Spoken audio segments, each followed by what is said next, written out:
ये वीडियो तुम्हारे लिए बिल्कुल नहीं है, तो तुम बंद कर दो। अगर तुमको ऑलरेडी पता है कि आगे आने वाले 10 दिन में तुम्हारा क्या प्लान होने वाला है, किस तरीके से तुम पढ़ने वाले हो, तो ये वीडियो बेटा आपके लिए नहीं है। ये वीडियो उन बच्चों के लिए है जो अभी कंफ्यूज्ड हैं कि आगे आने वाले 10 दिन में हमको किस तरीके से अपने आप को प्रोग्राम करना चाहिए, या जो इस चीज़ में कंफ्यूज्ड हैं कि अब हमें समझ में नहीं आ रहा कि हम लोग क्या करें, या किन कई ऐसे बच्चे हैं जो या तो बीमार थे, या उनके घर में कोई दुर्घटना हो गई है जिस वजह से वो पिछले कुछ दिन से प्रिपेयर नहीं कर पा रहे, या कुछ ऐसे बदमाश हैं जो अभी नींद से जागे हैं, ठीक है, कि पढ़ भी लेना चाहिए।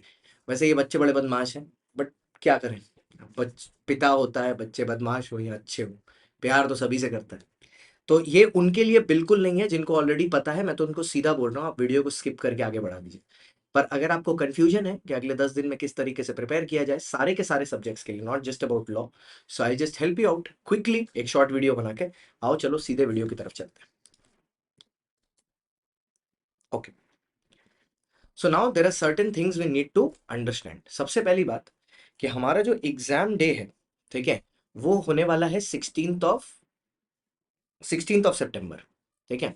तो अगर 16th ऑफ सितंबर को हमारा पहला अकाउंट्स का एग्जाम है, तो हम 3 दिन तो इससे हटा देते हैं, मतलब 13, 14, 15 तो हम अकाउंट्स के अलावा कुछ करेंगे ही नहीं।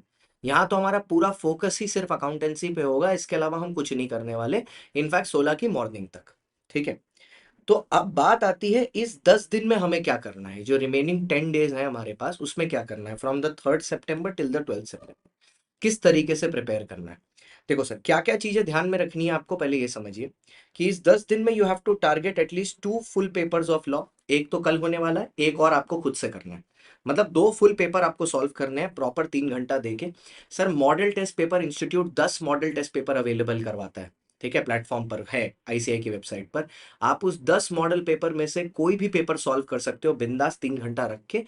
यहाँ पर ऑब्जेक्टिव ये नहीं है कि हमें क्वेश्चन देखना है कि नहीं, हमें है कि हम टाइम के अंदर अपनी नर्वसनेस को कंट्रोल करके पेपर सॉल्व कर पा रहे हैं कि नहीं। क्योंकि इको और मैथ्स एमसीक्यू है, तो इसको आप 3 और 4 पेपर करेंगे। आप देख रहे होगे मैंने अकाउंट्स का नहीं रखा, क्योंकि लास्ट के 3 दिन तो आप अकाउंट्स ही करने वाले हो ना पूरा पूरी। तो अभी तो आपको बाकी तीनों को स्ट्रॉन्ग करना चाहिए। अब जो डेली प्लान है उसमें क्या होगा, आपका अगले 10 दिन पूरा का पूरा फोकस सिर्फ हाई वेटेज टॉपिक पर होना चाहिए। जैसे आप जब एबीसी एनालिसिस करते हो, तो ए टॉपिक्स जो होते हैं ये उनकी बात करना है। फॉर एग्जांपल अगर मैं लॉ की भाषा में बोलूं, तो या तो मेरा इस हाई वेटेज टॉपिक में आईपीएस, सोगा, कंपनी और नेगो आएगा, जो मेरे पेपर में होल्ड करता है 60+14, अराउंड 74 to 76 मार्क्स। या तो मेरा कॉन्ट्रैक्ट आईपीए और कंपनी आ जाएगा, जिसकी भी सेम वेटेज है, डिपेंडिंग अपॉन आपने कॉन्ट्रैक्ट किया है कि नहीं। अच्छा, अब ये हाई वेटेज टॉपिक सिलेक्ट करते समय ये मत कर लेना कि मैं वो टॉपिक सिलेक्ट करूंगा जो मैंने अभी तक किया ही नहीं है। Understand this point, in this last 10 days आप कोई एक्सपेरिमेंट नहीं करोगे। आपने जो टॉपिक नहीं किए अब उन्हें भूल जाइए। अब जो टॉपिक आपने किए हैं उन्हें आप रिवाइज कर सकते हैं। नया कुछ करने का टाइम अब खत्म हो गया, एक्सपेरिमेंटेशन का टाइम इज ऑलरेडी ओवर, ठीक है, वो अब करके कोई फायदा नहीं। What you will plan is, you'll do 3 subjects in a day. आपकी सिटिंग किस हिसाब से होगी, अब मैंने यहां पर अर्ली मॉर्निंग राइजर्स के हिसाब से सिटिंग दी है। आप अगर लेट नाइट काम करते हो, लेट नाइट पढ़ने वाले बच्चे हो मेरी तरह, तो आप पहला वाला स्लॉट चेंज करके लेट नाइट में डाल देना कि 1 से लेके 3, ऐसे करके मैंने 3-3 घंटा के स्लॉट बनाए। पहला स्लॉट 7 से 10, दूसरा स्लॉट 12 से 2, फिर एक स्लॉट 7 से 10, और बीच में एक टेस्ट दिया है मैंने। ये टेस्ट वाला जो पीरियड है ना, यहां पर आप अपना टेस्ट प्लेस करेंगे, जो ऊपर मैंने बोला है 3 घंटे वाला या 2 घंटे वाला। थोड़ा रेस्ट भी बीच बीच में जरूरी है दिमाग को शांत करने के लिए। यहां पर आप 3 ही सब्जेक्ट एक दिन में करोगे, एक सब्जेक्ट आप रोटेशन में रखोगे। आइडियली आपको कौन सा सब्जेक्ट रोटेशन में रखना चाहिए जिसमें आप थोड़े स्ट्रांग हो, या तो मैं तो ऐसा भी बोलूंगा कि आप अकाउंट्स को ही रोटेशन में रख सकते हो। क्योंकि देखो सर, आपको वैसे भी लास्ट में 3 दिन तो अकाउंट्स एकदम दबा के करना ही है, ठीक है, गलत सेंस से मत लेना, बट वो 3 दिन आपको सिर्फ अकाउंट्स ही करना है, और कुछ तो आप छुओगे भी नहीं। तो अभी को अकाउंट्स के लिए अकाउंट्स को आप कर लो रोटेशन में, और बाकी लॉ, इको, ठीक है, लॉ, इको और मैथ्स, ठीक है, ऐसे करके रखो। ये आप एवरीडे करो, अकाउंट्स को मान लो आप रोटेशन में, ठीक है। एक दिन आप अकाउंट्स को इको से सब्स्टिट्यूट कर लो, ठीक है, बट ये अभी आपका फोकस क्राइटेरिया होना चाहिए। अब जब आप हर पेपर 3 घंटा लेके बैठोगे, तो आप उस 3 घंटा में क्या करोगे, ये भी अगला क्वेश्चन आता है। आप इसको 2:1 रेशियो में डिवाइड करो, मतलब 2 घंटा प्रैक्टिस, 1 घंटा रिवीजन। मतलब जो भी न्यूमेरिकल है, जो भी एमसीक्यू है, जो भी चल रहा है, उसमें आप 2 घंटा प्रैक्टिस कर रहे हो, सिर्फ 1 घंटा रिवाइज कर रहे हो। जैसे मैथ्स में भी कुछ थ्योरी होगी, इको में तो पूरा ही थ्योरी है, लॉ भी थ्योरी है और प्रैक्टिकल भी है, अकाउंट्स में भी थ्योरी प्रैक्टिकल दोनों है। तो 1 घंटा रिवीजन को 2 घंटा प्रैक्टिस, प्रैक्टिस हैवी रखनी है इस 10 दिन में।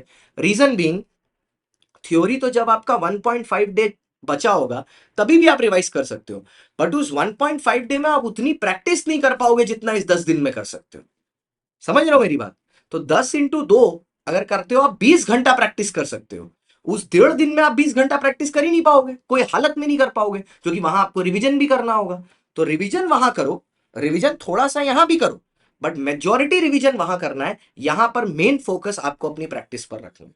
अगर आप इस तरीके से प्रिपेयर करते हो, आपका रिवीजन भी हो जाएगा, प्रैक्टिस भी हो जाएगी, सारे सब्जेक्ट मैनेज भी हो जाएंगे। तो 3 स्लॉट में आपको पढ़ना है, 3 सब्जेक्ट्स इन अ डे करना है, एक सब्जेक्ट को रोटेशन में रखना है। मेरे हिसाब से अकाउंट्स और इको को आपको रोटेट करना चाहिए, उसमें भी आपको इको को ज्यादा ध्यान देना चाहिए, क्योंकि अकाउंट्स तो आप लास्ट में 3 दिन में करोगे ही करोगे।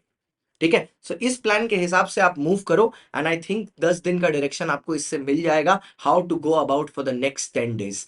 If the video was helpful, make sure that you share it with your friends, और उनको भी जो लोग परेशान है वहां तक पहुंच जाए। एक एक बच्चा मेरे को मैसेज कर करके ये वीडियो बनवाया है, सो आई होप उनको इससे मदद मिल जाएगी। Thank you so much for watching. मैं आपका दोस्त, आपका होस्ट, आपका educator, CSCS Shantam Gupta. All the best for the test tomorrow at 1:30 PM, all India law evaluated test, absolutely free for everyone. और इस बार इस टेस्ट को हम लोग ने पूरा दिन ओपन रखा है, मतलब 1:30 बजे से टेस्ट खुलेगा, आप रात को 12 बजे तक कभी भी पेपर सबमिट कर सकते हैं। तो अगर आपका कॉलेज का एग्जाम है, कुछ भी है, आपके पास कोई एक्सक्यूज नहीं है पेपर को सेम डे सबमिट करने का। So all the very best.